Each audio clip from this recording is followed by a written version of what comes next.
It's a great honor for me to be here at the Empire Club of Canada today, which is arguably the most famous and historically relevant speakers podium to have ever existed in Canada. It has offered its podium to such international luminaries as Winston Churchill, Ronald Reagan, Audrey Hepburn, the Dalai Lama, Indira Gandhi, and closer to home, from Pierre Trudeau to Justin Trudeau. Literally generations of our great nation's leaders, alongside with those of the world's top international diplomats, heads of state, and business and thought leaders.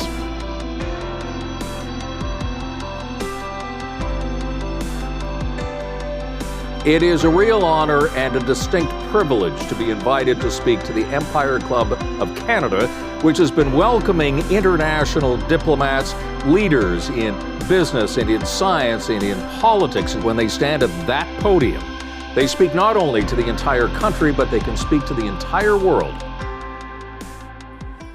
Hello, everyone. Welcome to the Empire Club of Canada, the country's go-to forum for conversations that matter for 120 years now. To formally begin this afternoon, I want to acknowledge that we're gathering today on the traditional and treaty lands of the Mississaugas of the Credit and the homelands of the Anishinaabe, the Haudenosaunee, and the Wendat peoples. June is National Indigenous History Month, a month dedicated to recognizing the immense contributions and diverse cultures that First Nations, Inuit, and Métis people have made to our society, to honoring the progress that has been made towards reconciliation and acknowledging the work that remains to be done. We encourage everyone to learn more about the traditional territory on which you work and live. This is an essential step to reconciliation, and each and every one of us has a role to play. Moving to today's program, I'd like to extend our warm welcome to the Honourable Vic Fedeli, the Minister of Economic Development, Job Creation and Trade for the Government of Ontario. Welcome, Minister.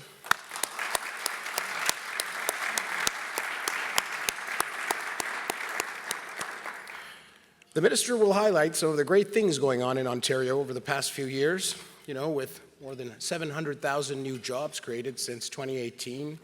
Manufacturing employment is at its highest level in 15 years. The province is witnessing record growth across a variety of key industries, including the automotive, life sciences, tech, and manufacturing sectors. We'll look at all that and also see what's next for the future. The Minister's keynote will be followed by a conversation with none other than Flavio Volpe, Board Director of the Empire Club of Canada, President of the Automotive Parts Manufacturers Association, and one of Canada's most prominent champions of our automotive industry. Thank you both for being here.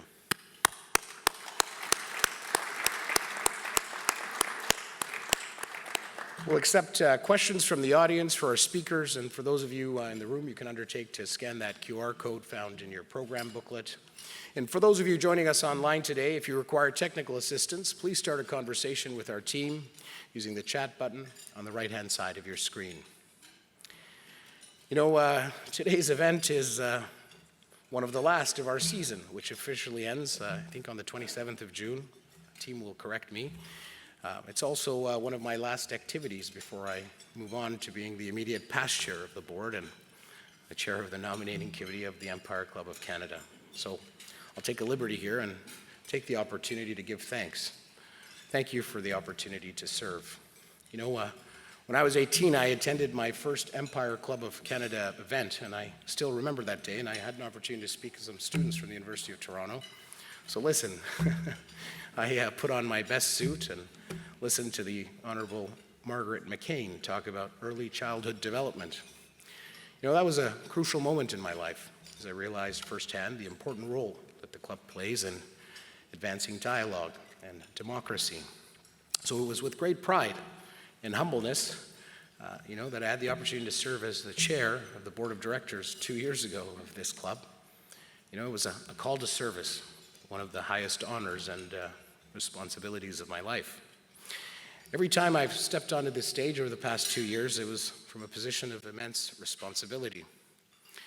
Responsibility towards my predecessors, all the past presidents of the board who individually and collectively contributed for over 120 years to shaping the Empire Club into this historic institution that it is today.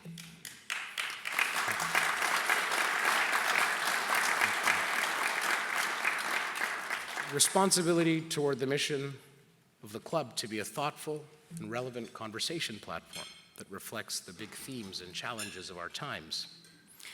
Times marked by polarization, economic instability, climate change, technological shifts that are about to change our lives forever. So with each event and each conversation, we've strived to bring you thought-provoking speakers to make sense of this complexity. Every time I've stepped onto this stage over the past 2 years, I also have been filled with hope.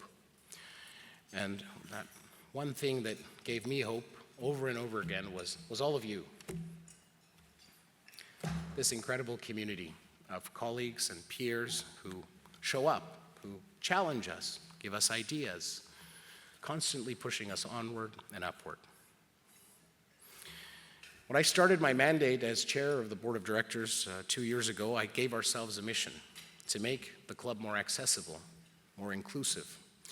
This included having more diversity on stage, more women, more Indigenous peoples, more visible minorities. And I hope you've noticed that throughout our events. It's also included more diversity and inclusivity in our front of our stage. So with the help of our incredible sponsors, we've made our online events free to attend. That's our commitment to equity. We also ensured to extend the club's reach to better include the next generation. For each of the 70 events we've organized over the past 2 years, we've made sure that we've had at least one sponsored table for young leaders. So I already gave the shout out, but a shout out again to the young leaders we have with us today.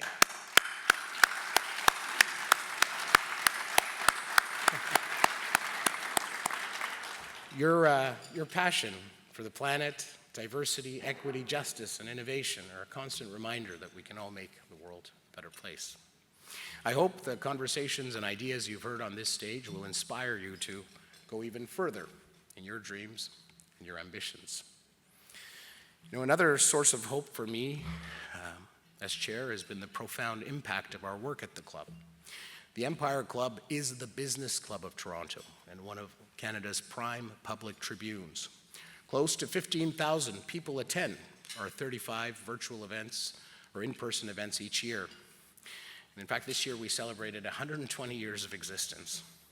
Over our history, we've had on this stage more than 3,500 Canadian and international leaders, including Winston Churchill, Indira Gandhi, Audrey Hepburn, Roberta Bondar, Bill Gates, business leaders, athletes, researchers, prime ministers, and premiers.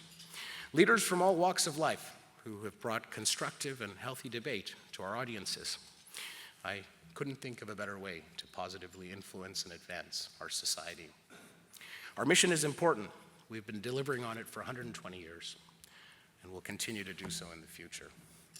As I prepare to pass the torch, I'm confident in the club and in the future of the club. I think the best is yet to come. Exciting changes ahead to enable the strong foundational changes we've made over the past 2 years. The club will announce its new chairperson of the board in due time, but meanwhile, I'm proud to announce here today the appointment of Kent Emerson as Chief Executive Officer of the Empire Club of Canada, effective July 1st. Please stand. A round of applause. Thank you, Kent. You know, Kent will be the first CEO of the club in 120 years. He brings extensive experience and expertise and a go-getter attitude combined with incredible and collaborative skills. He's a past president of the board of directors. You know, Kent's been working closely with the club, and he's best positioned to advance our vision for the future. So congratulations, Kent. One more time.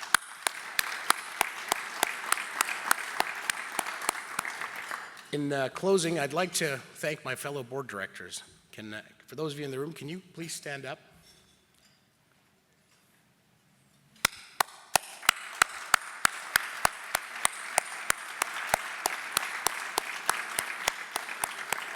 These outstanding individuals give their time, energy, and expertise to the great mission of the Empire Club. Engage, debate, educate, and advance the dialogue on issues of importance to Canadians. They work tirelessly behind the scenes, curating topics, finding speakers, and fulfilling the club's mission. So thank you. And a big thank you to the Empire Club of Canada staff, a small yet mighty team that punches above its weight to bring you these events. Jahan, Sarah, Maggie, Harsh, and Kent. I'd ask you to stand up as well.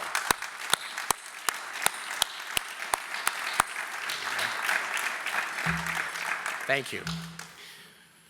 The Empire Club of Canada is a not-for-profit organization, and as always, I would like to take this opportunity to recognize our sponsors who generously support the club and make these events possible and complimentary for our online viewers to attend. So thank you to our lead event sponsor, Ford, and Innovative Medicines Canada. Thank you. And thank you to today's supporting sponsors, Accelerate Auto and Magna.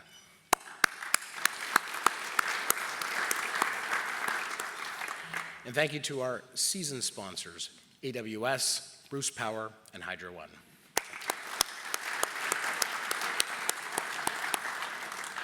You know, like many Canadians, I'm the son of proud immigrants. My parents taught me the importance of hard work, of empathy, and of service. And they taught me that it's up to all of us to use our knowledge, our skills, and talent for the greater good. I'm proud to have had the opportunity to contribute to writing 2 years in this club's history.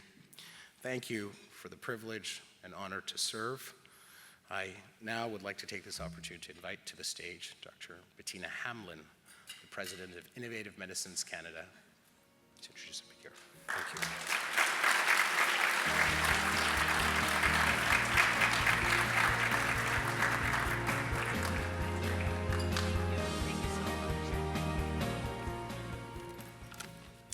Thank you so much, Sal, and congratulations to your leadership here at the Empire Club. Minister Fedeli, Sal, distinguished guests, ladies and gentlemen, good afternoon, everyone. It's a real pleasure to be here today. I'm Bettina Hamlin. I'm the President of Innovative Medicines Canada, the national association representing the innovative pharmaceutical industry from small startups to large multinational companies. Our sector is an integral part of Canada's life sciences ecosystem, and we're extremely proud to contribute significantly to Canada's economy. In 2021 alone, our industry invested almost $3 billion in R&D, supported over 100,000 high-value jobs, and directly contributed to more than $16 billion to the Canadian economy. And Ontario plays a huge role in this. In Ontario alone, our industry supported almost half of those FTEs, 50,000 jobs, and invested over $730 million in R&D. So we're committed to being solution-oriented partners in the Canadian healthcare, research, and innovation ecosystem. And this spirit of partnership is more important than ever before as we enter an unprecedented era in pharmaceutical innovation.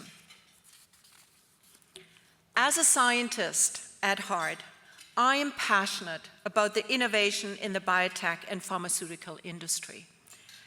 We have treatments coming to the forefront now that were unimaginable even 5 years ago.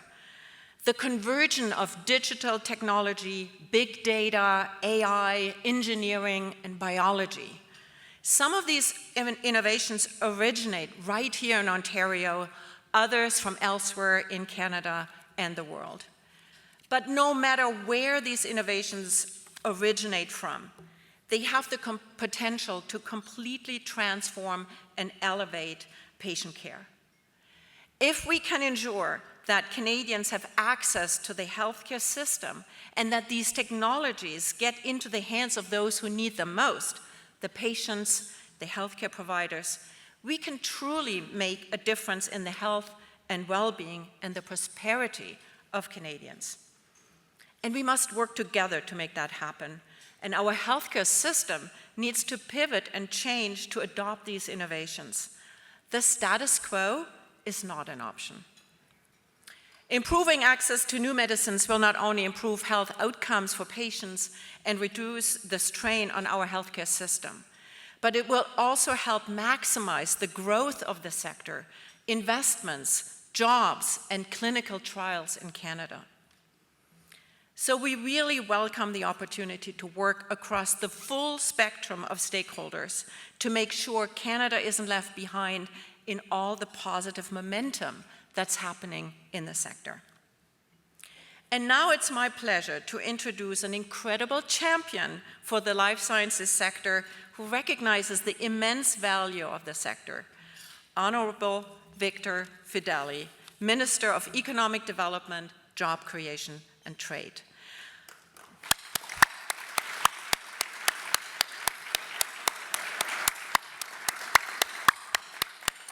Under Minister Fedeli's leadership, Ontario has witnessed record growth across key industries, including the automotive, tech, and manufacturing sectors. And just last week at BIO, Minister Fedeli announced a $40 million investment to help Ontario life sciences companies innovate, grow, and compete in global markets.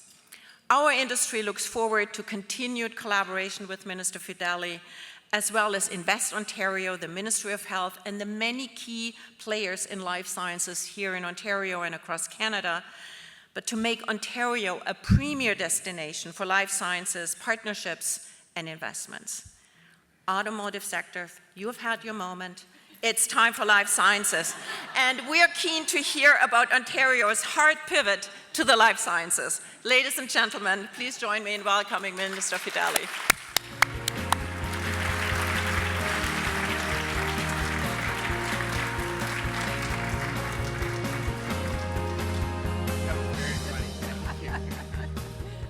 You kill me, Bettina. You do. Well, you know, you've got sponsors being Ford and Innovative Medicines, so I guess we're going to talk a little bit about auto and a little bit about life sciences. So buckle in, Bettina, for the first half. You know, the name of the program, of course, is Building Ontario, the province's manufacturing renaissance. We like to call it in our office Unleashing Ontario, because today Ontario is now the pointy end of the electric vehicle revolution worldwide. And this, the important point today is this did not happen by accident. I think that's really, it started for me, for us, it started when we saw Sergio Marchionne, the now deceased, former chair of Fiat Chrysler, as it was called then, sitting on a stage with former Premier Kathleen Wynne, and they were having a conversation. Now, remember where we were at the time in the auto sector. It was tumbling downwards worldwide. Australia, 2017, made the decision, we're getting out of cars, period. No more auto sector in Australia, so it can happen. We were headed that way in Ontario as well. And the Premier, after seeing a number of auto companies not expand to the next product line, said to Sergio Marchionne, are you going to be expanding at Chrysler? Are you going to be bringing a new product?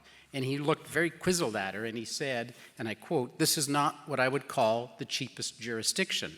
And she pushed a little harder, as good premiers do, and Sergio Marchionne said to her, look, you need to create the conditions to be competitive. And then we got elected, and enter Premier Ford. That's it. That's the political end of it. I'm not a big political guy, but although those are all factual, the rest are really just facts. Premier Ford comes in and he said, you know, buddy, let's go visit Ford and Stellantis and Honda and Toyota and GM. Let's go find out what the hell's happening here. And to a company, they all told us the same thing. Look at Australia.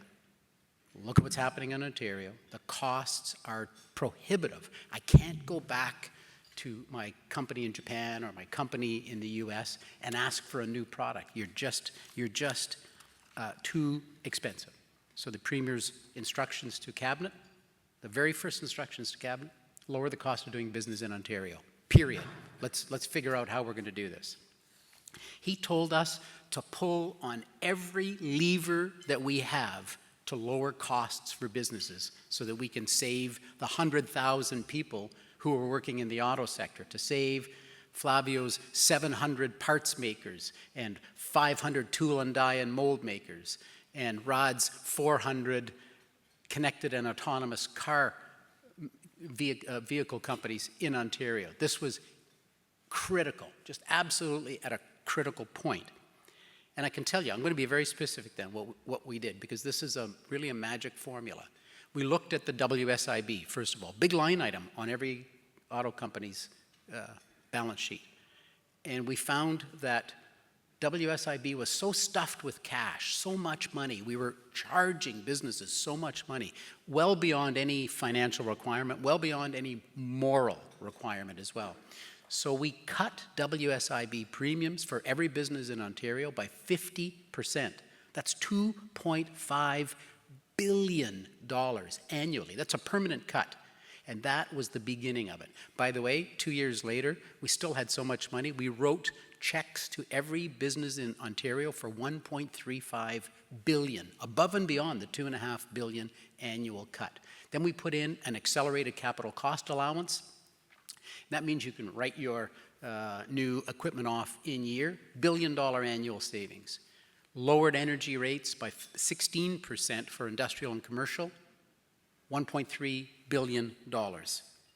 We did not go ahead with the previous government's tax increase on January 1, $465 million permanent annual saving. And then we lowered the cost of the province's share of local property taxes by $450 million every year, permanent. Red tape entered the picture, where we sat with the auto companies and asked them, what would it take? What do you need to hire more people? What do you need to expand? Red tape was important. We began working with them.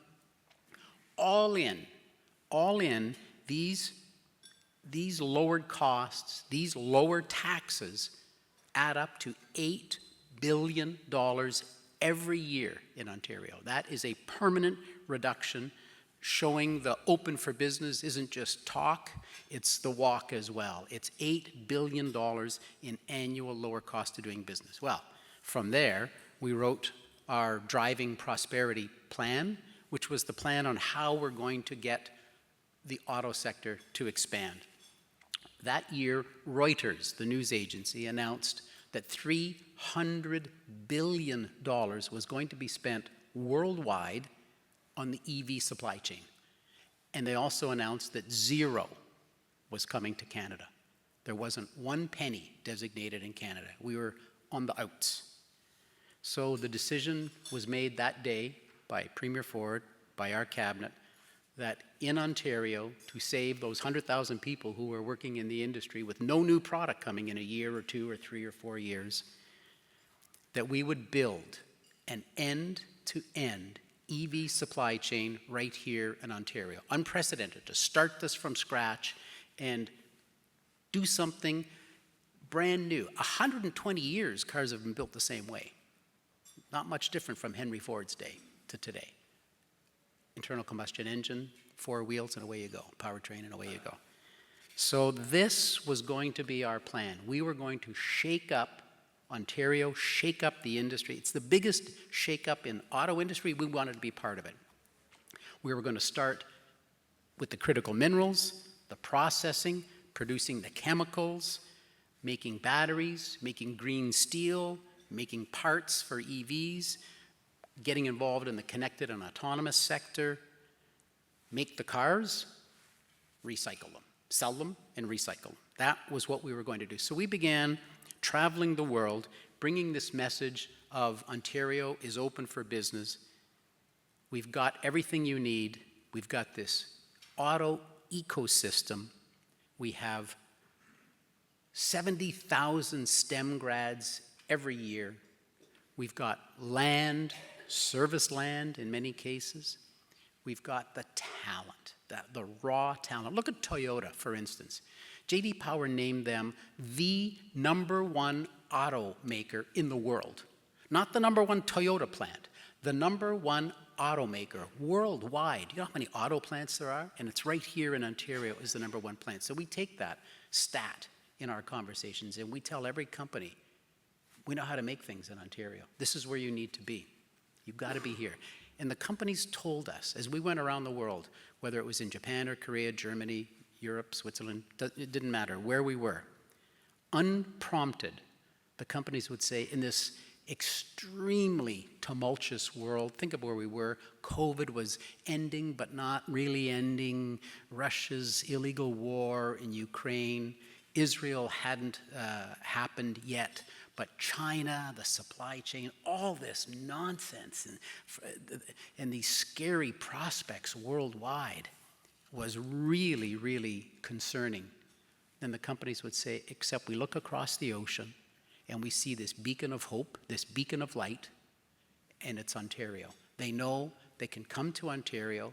They've got reliability, stability, predictability, certainty. They know what they're going to get here. They all told us that. And then they told us the second thing. Now I think they're referring more to us versus US. It's safe.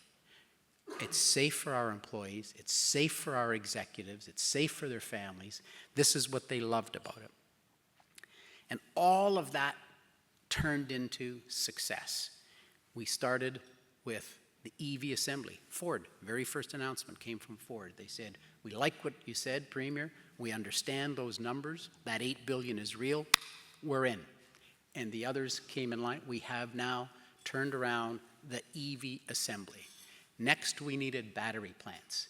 And through our many trips to South Korea, we landed LG Energy here in Windsor at a $5 billion plant.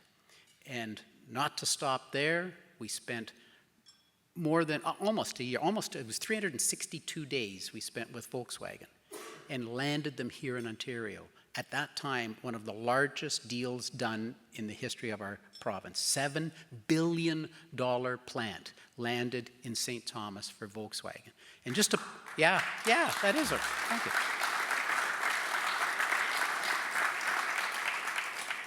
And it's interesting, just a little tidbit, if you want to know the scale of this thing, being built in St. Thomas, it's 16 million square feet. It will be the 4th largest building on planet Earth when it's done, in St. Thomas, Ontario. And just when we thought it couldn't end, our 5 trips to Japan really paid off as Honda announced a $15 billion expansion here in Ontario, which is now the largest in the history of the country. Single largest business deal in the history of the country. And we did it right here in Ontario. So we have the auto assemblers, we have the 3 battery plants, and now we're filling in the suppliers to the battery makers. We are doing the cathode, words we've never heard of before, cathode, anode, separator, electrolyte, copper foil, lithium hydroxide. All these words, phrases, they're all multi-billion-dollar plants coming to Ontario. We've landed 2 cathode plants. We've landed a multi-billion-dollar separator plant. Very soon we'll announce a lithium hydroxide plant in Northern Ontario, so the North will be part of the auto sector for the first time in 125 years. So that, as a Northerner, that's very exciting.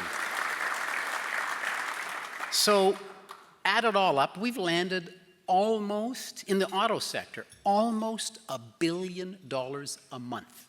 That's our record. That's the record of Premier Ford and our ministry and our government. It's $43 billion with more billions yet to come. These are all in the pipeline, and some are just waiting for dates to announce. Others we're still closing or working on the term sheets. But we're at $43 billion from zero, dead zero, to $43 billion in 4 years. And that prompted Bloomberg to announce that Canada, ostensibly Ontario, is the #1 global EV supply chain jurisdiction. We are now #1 in the world, which is remarkable.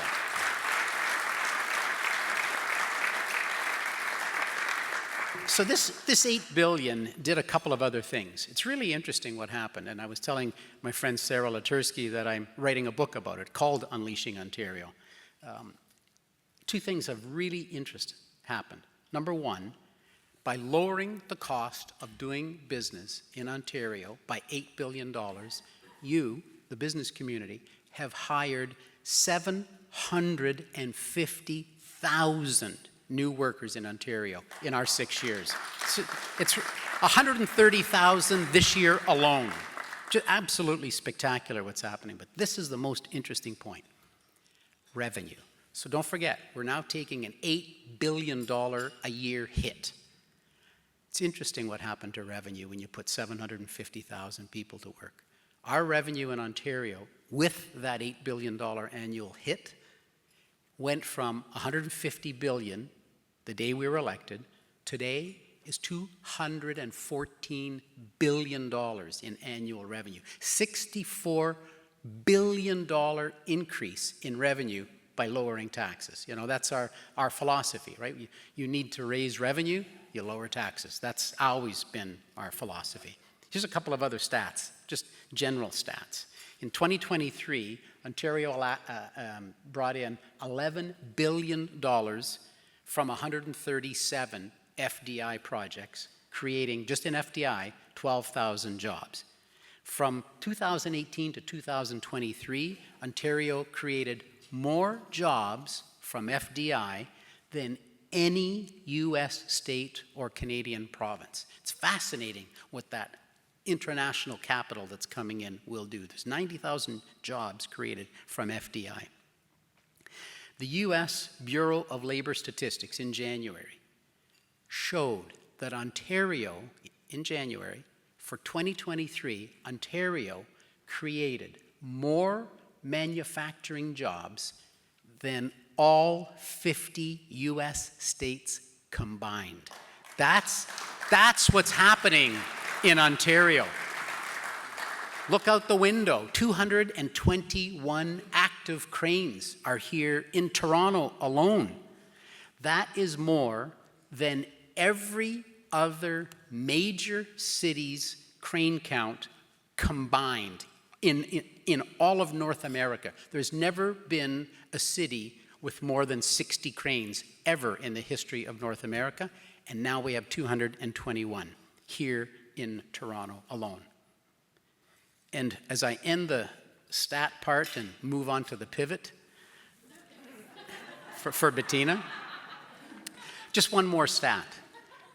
When we took office, I mean, the U.S. is our our largest trading partner. We are their third largest. Mexico, China, Ontario. That's the pecking order for U.S. trade. We were at $390 billion. This year, we're at $494 billion. We're up over $100 billion in trade with the U.S. So we've done this in EV, and Bettina and others in the life science sector. You've heard me 7 speeches in the last 2 weeks say, and now we're pivoting to life sciences. So there you go. There's your official pivot. So EV had a window. It needed to be done that day, that week, that month, that year. And now that window's closing because everybody needs a dance partner. They've got mandates to hit 2027, 2028. So, you know, we'll wrap up where we are. But we already have this tremendous life science ecosystem.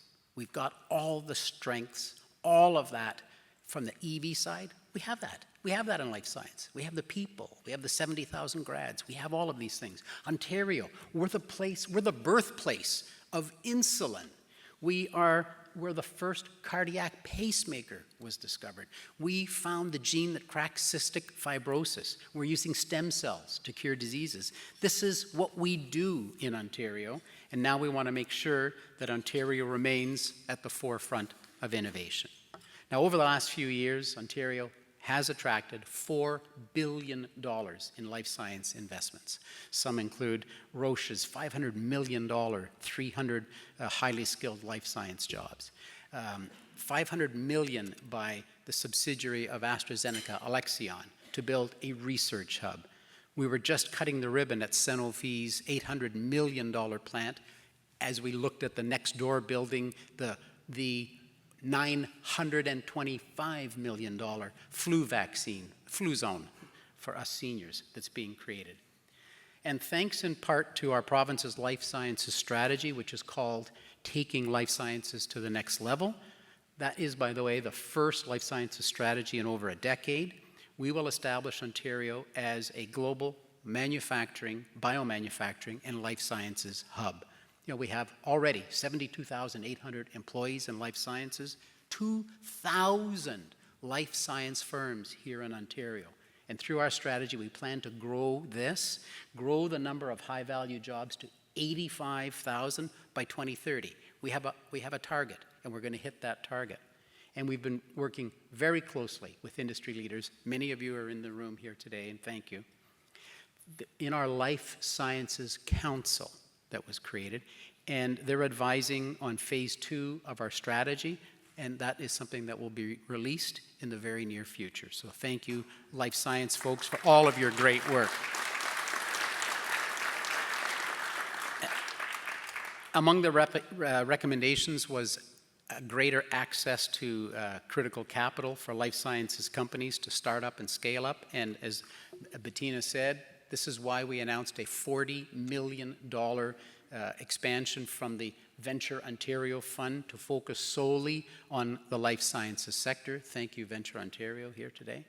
Our latest tool in the suite of supports also includes $15 million in the Life Sciences Innovation Fund to help entrepreneurs bring ideas from the lab to the market.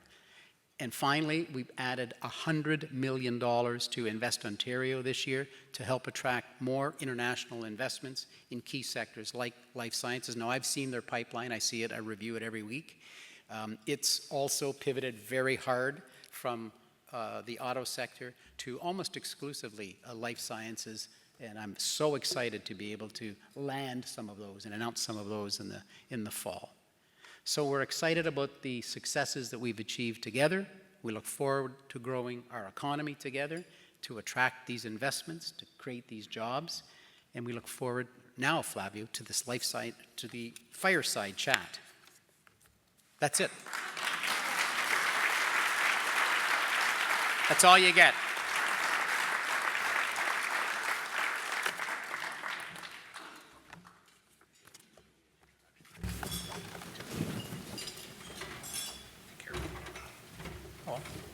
Good speech. How you doing, buddy? Yeah. You gonna give me a hard time today? Long time no see. Long time no see. Pivots. We're talking about pivots. We're not talking about cars. Which is new for us. It's a pivot for us. Yeah, that is a pivot for us. We had one of these the other day on cars. Your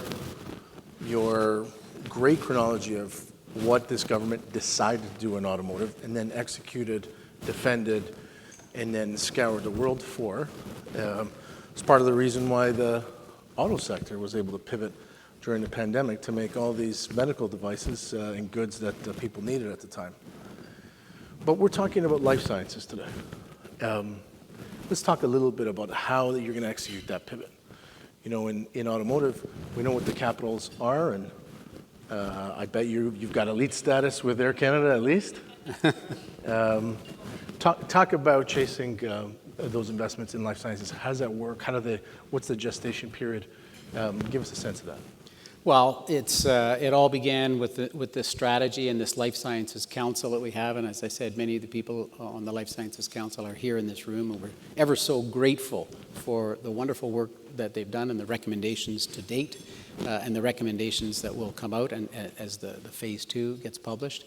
We look to those leaders to tell us, how do we do this? You know, I've said to every one of them, I want to be as comfortable talking about life sciences as I am about auto, so school me. Tell me what we need to know. Teach me from whether it's med tech or pharma, just continue to teach me so that we can get out in the world. You know, we've already had many trips to Switzerland and other places in Europe visiting with life sciences companies. We've landed $4 billion so far, and I expect that number to just start to ramp up now. Do we have the people? Do we have the right people and the right posture? Yeah, I think first of all we have the right leadership, and that's the important part. The right graduates. I think we're in great shape thanks to the university system we have, the college system that we have. 70,000 STEM grads a year. They're all coming out hungry, looking for work. And whether it was in the auto sector or now in the life science sector, I think this is just absolutely perfect conditions. The ecosystem is already here. It's not that we have to start from scratch. These companies have built it on their own over the last generations. So this is, we're going to get on the shoulders of what they've built and take it upwards. This is an interesting industry and an interesting prospect. We've got one of the world's greatest medical clusters in the world. We're just down the street from world famous Hospital Row. You're talking about finding the companies to invest in Ontario for medications and products in that space. But you've also got to work with the Minister of Health to make sure that they're available to Ontarians. There's no sense in getting to the head of the pack and then not being able to apply them locally. Talk a little bit about that coordination between your ministry and the Ministry of Health. We have been meeting with the Premier, Minister Jones, myself, the Premier, frequently on our pivot to life sciences, and me taking back the concerns and the issues and the challenges we've already heard from the sector. Time to list. I can go on with and start going through the list of issues that we've received, and we're presenting that to the Premier and to the Minister, so everybody has a full understanding of the challenge ahead of us. It's not going to be easy, but we see this as just a natural progression. If our time to list isn't world class, then how do we get it to be there? Those are where we'll take our practical discussions to the challenges that are ahead of us. When we talk about best practices and we think about things like time to list, how important that is, what are we doing? Are there other clusters that we're learning from? Are there benchmarks? I think from my days in government, we used to look at the VA in the U.S. to say, are there some guidelines there? How are we looking at those processes? Yeah, we are doing exactly that. I was in Denmark only a short while ago. Of course, we visited with companies like Novo Nordisk, who make most of the insulin today. It started off as a charitable move with the founder 100 plus years ago, whose spouse had diabetes, and it's become this massive world respected company. But we went from there to all of their life science organizations and asked them, what are you doing? What did you do? How did you get there? What were your roadblocks? And it's amazing. The sheet that they had, we could have switched roles and given the same speech to each other. It was fascinating to know that our issues are everybody's issues, and we've got to work to resolve some of them. So your government did something earlier on in your tenures to establish Invest Ontario. I think we learned lessons from other places like Pro-Mexico at the time on how to concierge investment attraction. Talk a little bit about how you see their role in this, how they work with your ministry and work with stakeholders. Yeah, Invest Ontario is our investment attraction arm. So, as I said, they just got a top-up of $100 million, and they have 40 or 50 people today. They're working worldwide. Many times we go on our meetings overseas together. We were just in San Diego at Bio. Sitting beside me was Garrett from Invest Ontario. So they do all our due diligence. We do sales a little bit of each. We each know what each other's doing. They report their pipeline basically every week, and we get a spreadsheet with the pipeline, so we know, who's doing what. They understand our position. They've always had three mandates: advanced manufacturing, life science, and tech. So this is no news for them. It's really a hand in glove. And on that metaphor, they offer our companies literally a white glove service. This is exactly what they do. When a company's made the decision, it isn't just sign here and enjoy yourself. With Volkswagen as an example, we meet almost every month in person. They fly from Germany here, and we meet to go over the project. That's what you need to do on a $7 billion project. It's that white glove service, zoning, permitting, any issues that come up. That's the same we offer our tech companies, and that's the same that we offer to our life sciences companies. We're there, whether it's bringing in young graduates from around the world, bringing in our university graduates, using the MyTax program, using our training programs from the university. We work with them until they're satisfied that they don't need us anymore. We just don't abandon them. It really is a total white glove service. So let's talk a little bit about it, and I think the audience here can forward some questions to this little tablet I have. Let's talk a little bit about strategies in life sciences, and I think also in automotive, but let's stick to life sciences. So you created things like the Advanced Manufacturing Council to bring these things together. Tell us a little bit about how that works, and when we can expect the findings, or how we're going to share what councils like that come up with on strategy. Soon. The Advanced Manufacturing Council, like the Life Sciences Council, is industry-led. I don't sit on it. Politicians don't sit on it. We have industry experts, industry associations who are leading the way. They're helping us on the advanced manufacturing side. We expect the report to come out very shortly. That report I have seen and read as well. And our life sciences, again, I can't say enough about the people who have picked up the mantle on the Life Sciences Council. And as we go into our phase 2, we're very excited.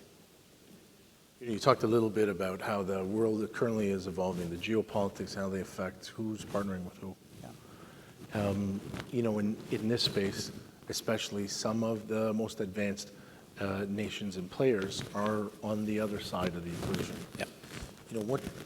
How do you balance that when when your team finds or you see that in specific verticals, the opportunities are with countries where they're maybe unstable or there's some political risk, or maybe not on the same Team North America that we're on? Well, we bring out all the guns. So first of all, I'm dead serious when I say this, the Premier Ford is the best closer anywhere. When we're getting close and we need an extra nudge, we bring him in, and in the Premier's house, his sunroom in the back, they get the special treatment. When that big mitt comes across to shake their hand, that's how the deals get done. Am I in trouble for that? I don't think so. Nothing I haven't said to him to his face. But we look at a couple of our advantages. One is this right here, the health card. We look for Volkswagen as an example. The decision after 90-country tour got down to us and one place in the U.S. It came down to 2 fine points. This card didn't help their capital, but this card versus what they would pay their employees in the States, $40 million for 3,000 employees. It's $40 million a year in operating, less in operating because we have a health card in Ontario. So that's in our matrix. It wasn't in the matrix that Volkswagen had. They had a U.S. site selector, and I said, you're missing 2 really important things here. Where's the health card? Well, it's the same everywhere. Yeah, nobody. It's not the same everywhere. Let me school you. And so we got that. It was a lot. It was like half a year of work to get that in the matrix, and it was a $40 million bonus for us. The second thing that wasn't in the matrix is the arbitrage between the Canadian and American dollar. You're going to build something in Canada. Volkswagen doesn't make a car here. 100% of their batteries are for export, which we love, the export business. So the same thing for the life sciences. Come here, use the arbitrage, make things here in Ontario, and ship to the States. You're making 30 cents on the dollar the day it leaves the door. That's a really important one. It took a long time to get that dollar value put in the matrix as well. We've got 51 tariff-free agreements around the world. You can make things here and ship to your next-door neighbor back at home that you haven't got a trading agreement with. I mean, it's really been a bonus. We pull out all the stops, every subtle difference you could imagine. We put a dollar value to it and ram it in their face in a nice way, in a very gentle way. That's the headline, I think. Rammed it in their face. That's how we got all that business. Get myself in trouble every day. Okay, let's talk about cars for a second. Oh my God, you're This is going to my tick off question. Bettina. This is my. But this is about how you prep a market, and so other jurisdictions wanted to be in the same business. This is about how you decide how you want to compete. You want to be in the same business. Some of those jurisdictions are in Canada. In Ontario, this government pegged its play on the manufacturing side. We're going to invest in the manufacturing side, and we're going to prep the manufacturers. Other jurisdictions have prepped the market side. They said, well, we're going to subsidize the market to make vehicles more affordable. And talk a little bit about how you see that going forward as we pivot to other sectors that are very fertile for new investment. And we're going to be making cars here in Ontario. Give us some thoughts on the market. So Flavio is referring, of course, to the fact that we no longer have an incentive for you to buy an EV car. Because at the time, and still today, every dollar that's paid out by the government in an incentive is to buy a foreign car. We don't make EV cars in Ontario yet. We make one EV truck, the Bright Drop delivery truck, but you're not getting an incentive to drive a FedEx van. And so that's why we took that away. We took that away and invested that money in the workers. Again, we needed to save the 100,000 jobs. We needed every nickel that we could. Rather than pay you to buy a foreign car, we wanted to pay our workers and our businesses and our manufacturers to build those cars here and make those cars available. Now, yeah, thank you. There, I like that. One hand clapping. I like it. Thank you. So on that note, Quebec, for instance, is now removing their incentive as well. I think it's in a couple of years. They've gone from one level to another level to zero in a couple of years. Well, one of the first meetings we had was about how do we do this together? And you may not remember, but we said from the manufacturing side, please take that money, that $14,000 I can put on a Porsche 918 Spyder, and put it into Oakville. That's what we did. And we can supply Oakville. And That's exactly what we did. So it's blame Flavio. Yeah. Well, I wanted to put on the record that the industry appreciates that we refocus that money. We'll find different ways. The products that we'll make over the next few years will be These compelling. are multi-billion-dollar companies making multi-billion-dollar decisions. The sales, that's on them. We'll get them made in Ontario, and the rest has to happen. So one last question before everybody gets on their bicycles and goes back to work here. Okay. Don't we all ride bikes? Isn't that why we? No. I took the subway wrong today. guy. Sorry, I did. Don't tell my wife; she doesn't want me doing that. We're pivoting hard to life sciences, and we talk about industries like the one I represent. It's been here 100 years, but so is the life sciences sector. Yep. And one of the things that I think there's an advantage in life sciences, and maybe you can help bubble out a bit, is on the automotive sector, all the automakers are foreign automakers. We love them. They're well invested in Canada. Those decisions get made elsewhere. There's a bit more of a mix in life sciences. Canada has a few more arrows to shoot. No pun intended on my Project Arrow. Big pun intended. No, actually, it was great that I said it to you here, because anyway.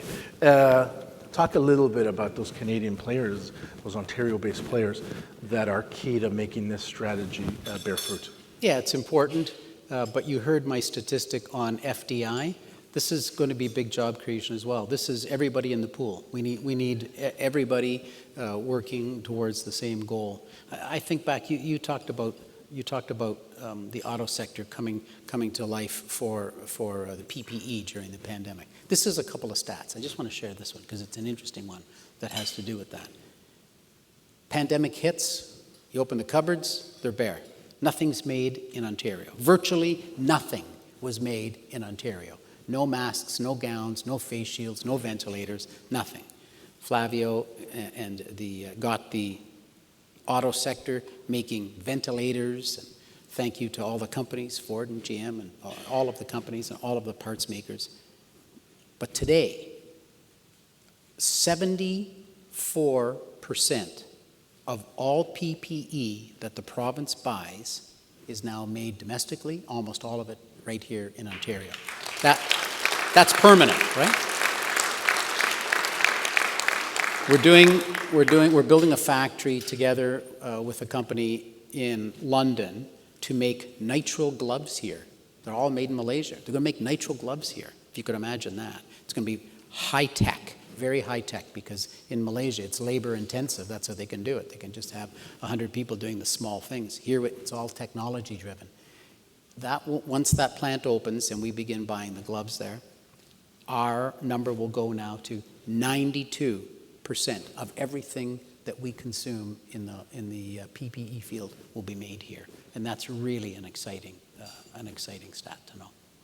That's a great anecdote to end on here. I think what we've learned over the last few years, especially with the partnership with this government, is that there's a dignity in making things. Yeah. And that you can outsource the containers, you get your takeout food in. But there are critical industries that help build careers and help build provinces and help build countries. You've sought them out, you've sought counsel, you put your chin out and gone out around the world to go land those mandates here, and then defended them, and then helped to establish a sustainable operating environment. And it's to be, we should congratulate you, we should thank you, because every government before you has tried that earnestly. But when I look at the scoreboard, you guys put the numbers up. Thank you. Thank you. Thank you, Flavio. Thanks, Pat.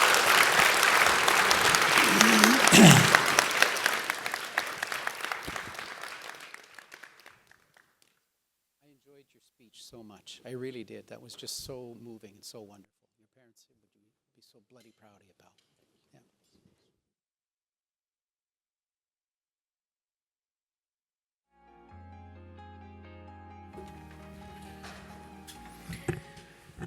Thank you, the Honorable Vic Fedeli and Flavio Volpe, and thanks again to all our sponsors for their support and everyone joining us today in person or online. As a club of record, all Empire Club of Canada events are available to watch and listen to on demand on our website. The recording of this event will be available shortly, and everyone registered will receive an email with the link. Thank you all for your participation and support. Have a good afternoon. This meeting is now adjourned.